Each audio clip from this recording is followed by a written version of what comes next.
ओम श्री परमात्मे नमः। मेरे चैनल धरोहर में आपका स्वागत है।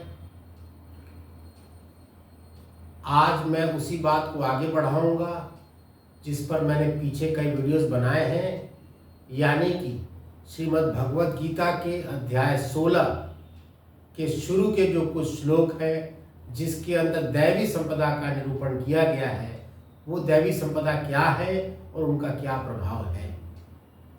श्लोक 1 के अंदर जो दैवी संपदाएं दी गई थी उनके बारे में मैंने करीब करीब सब बता दिया है। आज हम श्लोक 2 को देखेंगे जो श्रीमद् भगवत गीता के अध्याय 16 में दिया हुआ है। पहले श्लोक को पढ़ते हैं और उसका हिंदी समझते हैं। ओम श्री परमात्मने नमः। श्री भगवान उवाच अहिंसा सत्यमक्रोधस्य त्यागः शांतिर्पैशुनम दया भूतेष्व लोलुप्तवम मार्दवम ह्रीर्चापलम। हिंदी देखते हैं। मन, वाणी और शरीर से किसी प्रकार भी किसी को कष्ट न देना, यथार्थ और प्रिय भाषण, अपना अपकार करने वाले पर भी क्रोध का न होना, कर्मों में कर्तापन के अभिमान का त्याग, अंतःकरण की उपरति अर्थात चित्त की चंचलता का अभाव, किसी की भी निंदा आदि न करना, सब भूत प्राणियों में हेतु रहित दया, इंद्रियों का विषयों के साथ संयोग होने पर भी उनमें आसक्ति का न होना, कोमलता, लोक और शास्त्र से विरुद्ध आचरण में लज्जा और व्यर्थ चेष्टाओं का अभाव। तो आप देख रहे हैं इसमें कई दैवी संपदाओं का जो है उल्लेख किया गया है। सर्वप्रथम जिस संपदा का उल्लेख किया गया है वह है अहिंसा, अर्थात मन, वाणी और शरीर से किसी प्रकार भी किसी को कष्ट न देना। अहिंसा अगर किसी एक दैवी संपदा को सर्वोपरि माना जाए, जिसके अभ्यास से बाकी सभी दैवी संपदाएं आ जाती हैं, तो उसे अहिंसा ही मानना पड़ेगा। अहिंसा वह गुण है जिससे सभी दैवी संपदा, सभी प्रकार के अच्छे गुण, ईश्वर की कृपा सब प्राप्त हो जाती है। अहिंसा अपने आप में एक धर्म है। हालांकि सभी धर्मों के अंदर किसी न किसी स्तर तक अहिंसा की बात की गई है, परंतु जो हमारी भारतीय परंपरा है उसमें तो अहिंसा एक संपूर्ण धर्म है। बौद्ध और जैन परंपराओं में तो अहिंसा सर्वोपरि माना गया है, परंतु जो हिंदू परंपरा है जिसमें कि हम अष्टांगिक योग का व्यवहार करते हैं, उसमें भी अहिंसा एक बहुत बड़ा गुण माना गया है। आपको ध्यान होगा कि अष्टांगिक योग में यम जो प्रथम चरण है, 8 चरण होते हैं अष्टांगिक योग में, तो प्रथम चरण को हम लोग यम कहते हैं, जिसके अंदर 5 जो है वो तत्व हैं, जिसमें एक अहिंसा भी है, अमिथ्या भी है, अचौर्य भी है, अपरिग्रह भी है, ब्रह्मचर्य भी है। तो अहिंसा से हम क्या समझते हैं? ध्यान रखिएगा कि अहिंसा और आत्मरक्षा में फर्क है। कई बार इसके फर्क को नहीं समझने से, इसके अंतर को नहीं समझने से लोग भगवत गीता नहीं समझ पाते, क्योंकि जहां श्री भगवान एक जगह अर्जुन को युद्ध के लिए तैयार कर रहे हैं, उसे युद्ध करने के लिए कह रहे हैं, वहीं वह दूसरी तरफ अहिंसा की बात भी कर रहे हैं। तो इस दोनों के फर्क को हम लोग समझेंगे, लेकिन पहले हम लोग समझते हैं अहिंसा क्या है। अहिंसा का तात्पर्य यह है कि हम मन, वाणी और शरीर से किसी प्रकार भी किसी को कष्ट न दें। दूसरों के कष्ट में हमें खुशी नहीं होना चाहिए, या अगर हमें खुशी हो रही है तो अपने अंदर मौजूद आसुरी संपदा को पहचानना चाहिए। ये समझना चाहिए कि अगर दूसरे के दुख से मैं खुश हो रहा हूँ, इसका मतलब ये है कि मेरे अंदर कुछ न कुछ पाप मौजूद है। अगर मुझे अपने लोगों की उन्नति से ईर्ष्या होती है तो ये भी एक प्रकार की हिंसा ही है। लोगों से मैं हमेशा चीजें मांगता रहता हूं तो ये भी एक प्रकार की हिंसा है। मैं जानता हूं कि लोगों को किस बात से पीड़ा होगी, उसके बावजूद उस काम को करता हूं, यह भी एक प्रकार की हिंसा है। मेरा समाज, मेरे लोग अगर धनी नहीं है और मैं उनमें धन का प्रदर्शन करता हूं तो ये भी एक प्रकार की हिंसा है। मैं शब्दों का इस्तेमाल कर दूसरों को आहत करता हूं, यह भी एक प्रकार की हिंसा है। मैं अन्यायपूर्वक धन संग्रह करता हूं, यह भी एक प्रकार की हिंसा है।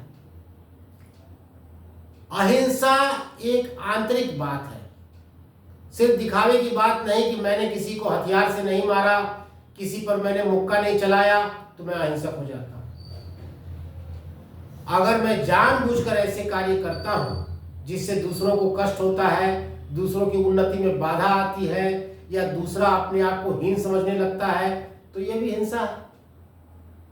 तो किसी प्रकार भी जब मैं किसी को कष्ट न देने की मनोदशा रखता हूं तो यह अहिंसा है। जो प्राचीन हमारे गुरु थे, देखिए बुद्ध ने बताया है कि उनसे पहले भी एक बुद्ध हुए थे, उनका नाम था काश्यप बुद्ध। काश्यप बुद्ध के समय में एक ही नियम था, बस अहिंसा। जिसने अहिंसा समझ लिया उसने सब कुछ समझ लिया। उसने धर्म का सार समझ लिया, उसने ईश्वर के तत्व को समझ लिया, उसे तत्व ज्ञान प्राप्त होना ही होना है। किसी भी स्थिति में उसकी मनोदशा यह होती है कि अगर मुझे कष्ट होता है तो हो, मैं दूसरे को कष्ट नहीं दूंगा। किसी भी समस्या के खड़े होने में वह यह देखता है कि उस समस्या को खड़े होने में उसका योगदान क्या है और उस योगदान को वो किस प्रकार से हटा सकता है, कैसे उसको खत्म कर सकता है, उस समस्या को खत्म करने की दिशा में अपना वो क्या योगदान कर सकता है, इस पर वो विचार करता है। परंतु अगर मैं मानता हूं कि अगर कोई मसला है, कोई मुसीबत है, कोई समस्या है, उसके लिए दूसरे जिम्मेदार हैं और उनको किसी तरह से मुझे ठीक करना है, उनसे मुझे कुछ ना कुछ करवाना है, तो यह हिंसा है। आज जिस तरह का समाज खड़ा हो गया है देश के अंदर में, विदेशों के अंदर में, उसके अंदर सबसे बड़ी समस्या ये है कि हर एक व्यक्ति को लगता है कि जो भी मसला है उसके लिए दूसरे जिम्मेदार हैं, उसकी कोई जिम्मेदारी नहीं है। यह हिंसक सोच है। उसे लगता है कि बलपूर्वक हथियारों के जोर से, सेना के जोर से दूसरे को ठीक करना, सब दूसरे को ठीक करने में लगे हुए। यह भी हिंसा है। जो खुद को ठीक करने में लगा हुआ है, जो खुद के हर एक पांव के कदम को देख कर रखता है, जो ये महसूस करता है कि समस्या में उसका भी योगदान है, he is part of the problem and he wants to become part of the solution, तब वो अहिंसा को समझना शुरू करता है। अब यहां एक बात समझने की आवश्यकता है, अहिंसा का तात्पर्य यह नहीं है कि शत्रु सेना ने अगर मुझ पर आक्रमण कर दिया, मेरे लोगों को, मेरी धरती को लूटने का प्रयास कर रहा है, तो मैं अहिंसा के आवरण के पीछे छूट जाऊं। नहीं, यही श्री भगवान अर्जुन को समझा रहे हैं। प्रथम अध्याय में उन्होंने यही कहा है कि तुम जो ये कह रहे हो कि मैं युद्ध नहीं करूंगा क्योंकि इसमें हिंसा होती है, तो इसे अहिंसा नहीं माना जा सकता। तुम्हारे वैरी लोग इसे अहिंसा नहीं मानेंगे, तुम्हारी कायरता मानेंगे। इसलिए अहिंसा का तात्पर्य कायरता बिल्कुल नहीं है। जब दुश्मन आक्रमण करे, जब आत्मरक्षा हमारी आवश्यकता हो, तो आत्मरक्षा ही परम धर्म है, तब युद्ध करना ही परम धर्म है। इसलिए आत्मरक्षा में और अहिंसा में बहुत अंतर है।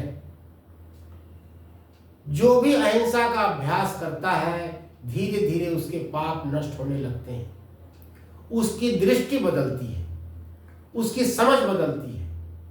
वो इस भाव से निकलने लगता है कि सारी दुनिया पापी है, चोर है, भ्रष्ट है और मुझे जो ये सारे लोग जो है मुझे तकलीफ देने, मुझे लूटने के लिए बैठे हुए हैं। और वो इस मनोदशा में आता है कि सभी लोग किसी न किसी कारण से मजबूर हैं और अगर वो जाने अनजाने में कुछ कर रहे हैं तो मेरा दायित्व है कि मैं उसको और न बढ़ाऊं। अहिंसक सोच वाला व्यक्ति का समझ ये होता है कि अपने आप को मैं कैसे जो है अपनी ज़रूरतें कम करूं, अपनी मांगे कम करूं और अपना जो है समस्या के अंदर जो योगदान है उसको कैसे कम करूं। अहिंसा अपने आप में एक बड़ा सिद्धांत है।